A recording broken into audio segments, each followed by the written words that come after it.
নতুন কমিশন আসার পর থেকেই তেজি পুঁজি বাজার, বাড়ছে লেনদেন, সূচকেও ইতিবাচক ধারা। ডিএসইর তথ্য অনুযায়ী মাসুদ কমিশনের ১.৫ মাসেই সূচক বেড়েছে ৪০০ পয়েন্ট। কেনাবেচায় গতি আসায় বেড়েছে বাজারে মূলধনও। তবে এসবের পেছনে বড় ভূমিকা রেখেছে দুর্বল ক্যাটাগরি এবং বন্ধ কোম্পানির শেয়ার। এই যেমন ড্যাফোডিল কম্পিউটারের শেয়ারের দাম ১ বছর আগে ছিল মাত্র ২৯ টাকা। সবশেষ ২০ জুলাই যা লেনদেন হয় ১৬৩ টাকায়। এ কারণে ৫০ কোটি টাকার পরিশোধিত মূলধন ছাড়ায় ৮০০ কোটির ওপরে।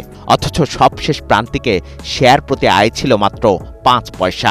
এমনকি লভ্যাংশ দিতে পারেনি গত বছর। মানে একজন শেয়ার হোল্ডার বা একজন যে পারচেজ করবে সে উনি কত টাকা দিয়ে কিনবেন, বাজার কোন দাঁড়ায় যাবে, বাজারের নিয়মে চলবে, এটা দেখবেন।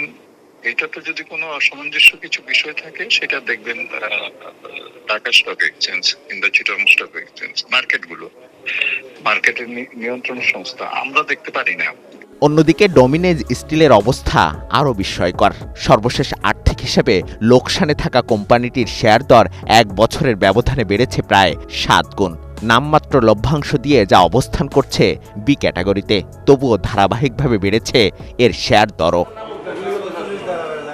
সম্প্রতি তালিকাভুক্ত ৬২টি কোম্পানিকে দুর্বল হিসেবে চিহ্নিত করে নতুন কমিশন, যার মধ্যে বন্ধ ৩০টি। বাকি ৩২টির মধ্যে ২০টির শেয়ারের দাম অস্বাভাবিক।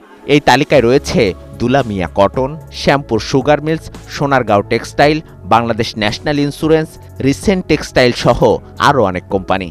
এমন অস্বাভাবিক দাম বৃদ্ধির জন্য ৬ কোম্পানির লেনদেন বন্ধ হওয়ার কারণ জানতে চেয়েছে ডিএসইও। ইনভেস্টার্স অ্যাওয়ারনেসটা আমরা একটা পর্যায়ে নিয়ে যেতে পারছি না, যেখানে ইনভেস্টাররা বিনিয়োগ করার আগে নিজে চিন্তা করে বিনিয়োগ করবে what they are investing in. এই জিনিসটা আমরা চেষ্টা করছি।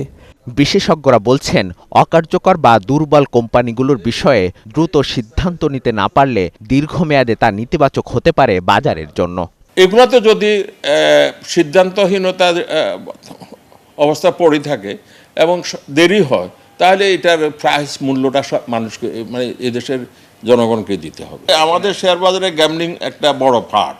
এই বন্ধ কোম্পানি বা চলছে না, জোর করে চালানো হচ্ছে, সেগুলো ওরা আইডেন্টিফাই করুক, দেখুক কীভাবে কী করা যায়। এটার জন্য কম্পিটেন্ট অথরিটি হচ্ছে ঢাকা স্টক এক্সচেঞ্জ অ্যান্ড তাদের উপর আছে সিকিউরিটিজ এক্সচেঞ্জ। ডিভিডেন্ড দিতে পারলো না, ওই 400 কোম্পানি জেড গ্রুপে হইতে পারে না এক সময়। এই ক্যাটাগরাইজেশনটা রিভিউ করা দরকার। আমি দেখছি সার্ভেলেন্স কি হচ্ছে, কোথায় কে কি করছে।